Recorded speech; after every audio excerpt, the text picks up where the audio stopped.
बुल्ढाना जिले के मेहकर तालुका स्थित अजनी बुद्रुक में 10 नवंबर की शाम को कृषि विवाद के दौरान हुई हिंसक झड़प में एक व्यक्ति की मौत हो गई, 2 गंभीर रूप से घायल हुए और 6 अन्य घायल हुए। डोगांव पुलिस ने इस मामले में 9 लोगों को गिरफ्तार कर न्यायालय में पेश किया, जहां उन्हें 2 दिन की पुलिस हिरासत में भेजा गया।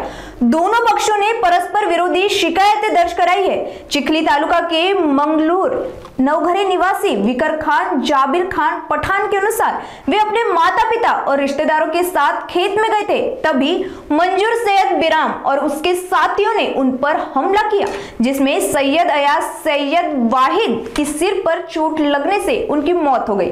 पुलिस ने सैयद मंजूर सैयद बिराम और 8 अन्य के खिलाफ मामला दर्ज किया है, जबकि विरोधी पक्ष ने भी 10 सैयद परिवार के सदस्यों के खिलाफ शिकायत दर्ज कराई है। गंभीर रूप से घायल लोगों का इलाज छत्रपति संभाजीनगर के अस्पताल में जारी है।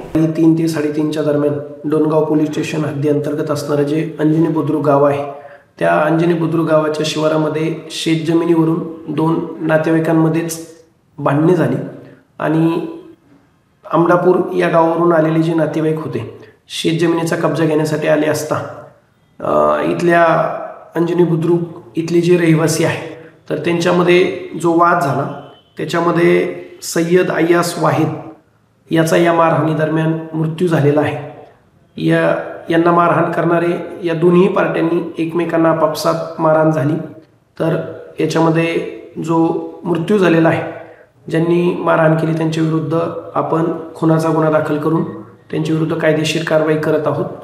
या मारहाणी दरम्यान असणारे सर्व आरोपी आपण अटक केलेले आहेत, त्यांच्या विरुद्ध डोनगाव पोलीस स्टेशन हद्दी अंतर्गत खुनाचा गुन्हा दाखल करून पुढील कारवाई करत आहोत। यामध्ये एकूण आरोपी आपण आता सध्या 10 आरोपी आपण त्यांच्या विरुद्ध गुन्हा दाखल केलेला आहे आणि ते 10 आरोपी आपल्या ताब्यामध्ये आहेत।